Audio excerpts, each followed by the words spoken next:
भगवान बुद्ध अक्सर अपने शिष्यों को शिक्षा प्रदान किया करते थे। एक दिन सुबह बहुत से भिक्षुक उसका प्रवचन सुनने के लिए बैठे थे।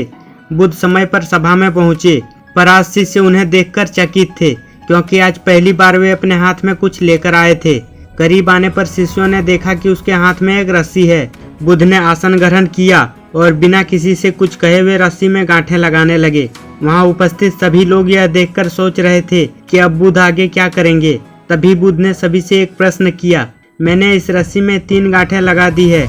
अब मैं आपसे ये जानना चाहता हूँ कि क्या यह वही रस्सी है जो गांठें लगाने से पूर्व थी? एक शिष्य ने उत्तर में कहा, गुरुजी, इसका उत्तर देना थोड़ा कठिन है। यह वास्तव में हमारे देखने के तरीके पर निर्भर करता है। एक दृष्टिकोण से देखें तो वही रस्सी है, इनमें कोई बदलाव नहीं आया है। दूसरी तरफ से देखें तो अब इसमें 3 गांठें लगी हुई है जो पहले नहीं थी। इसे बदला हुआ कह सकते हैं, पर यह बात भी ध्यान देने वाली है कि बाहर से देखने में भले ही बदली हुई प्रतीत होता हो, पर अंदर से तो ये अब भी वही है।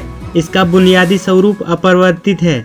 सत्य है, बुद्ध ने कहा। अब मैं इस गांठों को खोल देता हूँ। यह कहकर बुद्ध रस्सी के दोनों सिरों को एक दूसरे से दूर खींचने लगे। उन्होंने पूछा, तुम्हें क्या लगता है, इस प्रकार इन्हें खींचने से क्या मैं इन गांठों को खोल सकता हूँ? नहीं नहीं, ऐसा करने से ये गांठें और भी कस जाएगी और इन्हें खोलना और भी मुश्किल हो जाएगा।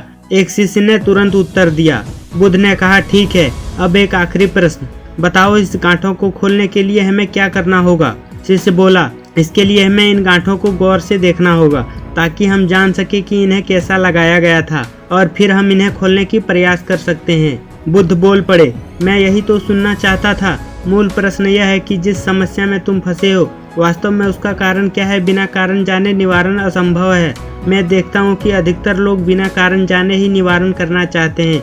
कोई मुझसे ये नहीं पूछता कि मुझे क्रोध क्यों आता है। लोग पूछते हैं कि मैं अपने क्रोध का अंत कैसे करूं। कोई यह प्रश्न नहीं करता कि मेरे अंदर अहंकार का बीज कहां से आया। लोग पूछते हैं कि मैं अपना अहंकार कैसे खत्म करूं। जिस प्रकार रस्सी में गांठें लग जाने पर उसका बुनियादी स्वरूप नहीं बदलता, उसी प्रकार मनुष्य में भी कुछ विकार आ जाने से उसके अंदर की अच्छाई के बीज खत्म नहीं होते।